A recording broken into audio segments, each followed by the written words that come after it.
Salut les amis, j'espère que vous allez bien. Défaite du Real Madrid ce soir face à Lille. Un but à zéro sur un but de Jonathan David marqué en toute fin de première période. Ça, c'est le résultat auquel nous n'attendons pas, bien évidemment. Nous savons du moins que le stade de Pierre-Mauroy est un stade assez compliqué, même pour les équipes françaises, soit Paris. Mais à ce que le Real vienne et s'écrase là, c'est un exploit vraiment. Nous devons vraiment saluer l'espoir lillois. Ils ont fait un match de fou, que ce soit dans le jeu, que ce soit en attaque, en défense. Tout a été bien fait. C'était bien fait. Dommage quand même aux multiples occasions ratées. Bon, point sur la composition. Le Real part avec une équipe sans Kylian Mbappé. Sans Kylian Mbappé en première mi-temps et Hendrick en pointe. Ce qui était quand même normal étant donné qu'il revenait de blessure. La première mi-temps s'est passée vraiment sans contrôle exact du Real Madrid. Lille partait plus sur les contre-attaques et quand même ils avaient des joueurs qui allaient très très vite. En l'occurrence, selon du match Zekova et Jonathan David qui faisait ce taf en première mi-temps. Ils étaient quand même assez rapides pour aller chercher des occasions déjà en la première mi-temps.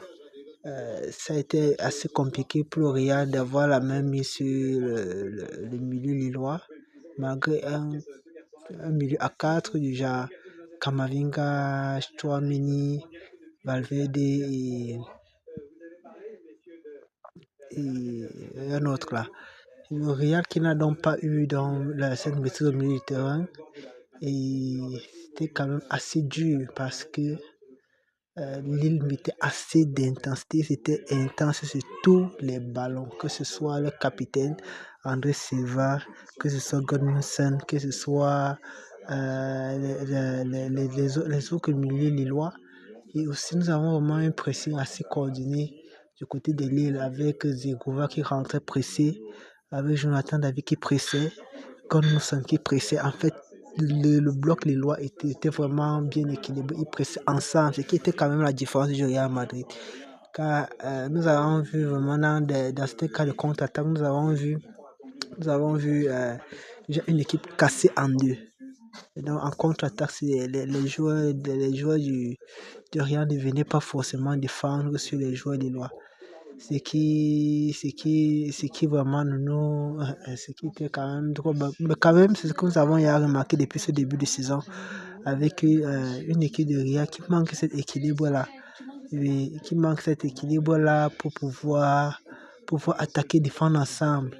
Il faut compter plus ces individualités. Dans la première mi-temps, c'est donc déroulé ainsi jusqu'à cette minute fatidique. La dernière minute de la première mi-temps, du temps additionnel à la première mi-temps où Zegova sur un coup franc lillois, Zegova qui tire donc et puis main de Kamavinga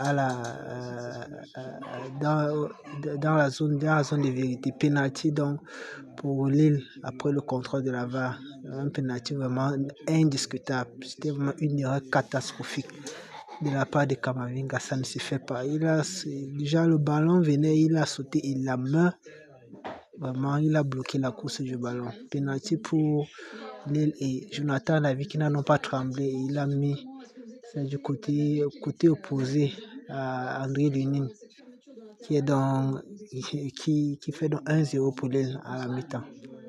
La deuxième mi-temps qui revient quand même assez fort, Loria qui a beaucoup d'intentions. Nous avons vu un remplacement avec Franck Garcia qui a remplacé Mendy qui a fait plutôt un bon match. Franck Garcia qui a quand même animé ce côté gauche du Real Madrid.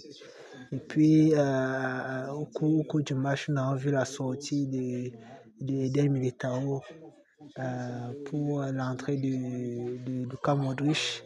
Et puis Chouamini a remplacé Eder Militao en défense. Puis nous avons vu la sortie de Hendrick pour l'entrée de Kylian Mbappé. qui vraiment n'a pas, qui a vraiment été totalement absent du match, car nous avons vu Kylian Mbappé était devant, les longs ballons étaient joués vers lui, mais il était inexistant. Donc c'était bizarre, on ne le voyait pas lors du match. Et puis donc, nous avons vu Loria qui fonctionnait plus sur les longs ballons. Long ballon, puisque dans la concession c'était un peu compliqué. Et parce que tout comme en premier mi-temps, le milieu lillois mettait assez d'intensité, jouait les ballons à fond. Oui. Donc nous avons donc eu un Real en deuxième mi-temps pas très différent de celui que nous avons vu en premier mi-temps, même comme il y a eu des actions notables qui auraient pu conduire à un but. Quand même, nous pouvons quand même noter vraiment le manque de réalisme du jeu là, qui aurait bien pu faire de certaines contre-attaques. Déjà, Jonathan David qui a raté après un bon, très long ballon. Un bon ballon servi de la part de Zekova qui a finalement raté, ce qui est dommage. Quand nous savons que les joueurs d'Ilois, ils auraient pu faire mouche sur cette action-là. Nous avons vu Vinicius Junior qui a vraiment peiné durant la première et la majorité de la deuxième mi-temps, un contre les joueurs d'Ilois. Ce qui fait qu'il passait plus par les centres, et qui n'étaient pas vraiment preneurs. Donc il a continué à maintenir ce style de jeu-là, pas un contrôle, mais il fonçait ses contre-attaques, ce style de jeu. Le Real qui forçait son jeu habituel, il forçait, mais sans succès. Et donc le Real qui se réveille donc à la 85e minute. Le Real qui se réveille à la 85e minute avec des actions notables, Luka Modric en feu. Nous avons eu beaucoup d'occasions qui se sont multipliées avec Arda Güler qui est rentré. C'était vraiment intense le niveau du jeu de Real Madrid vers la fin du match. Nous avons vu des occasions ratées, 3-4 occasions à bout portant. Chevalier d'abord qui enlève le ballon, qui est entré exactement à la part de Rudiger. C'est un centre de la tête, il est retire. Et puis nous avons le même Chevalier qui enlève le ballon sur la ligne de Bellingham. Le même gardien Chevalier qui enlève le ballon à la ligne de la part d'Arda Güler. Ça, c'est vraiment le gardien qui a vraiment fait un match incroyable ce soir. À la limite, je le mettrai homme du match. Donc, le match se termine sur le score de 1-0 sur le penalty, un but par penalty de Jonathan David et l'homme du match, Zekova. Franchement, les flops de ce match, je dirais, je n'ai pas vu un Real cohérent. Il n'a pas de maîtrise au milieu de terrain. Non, ça c'est une erreur collective.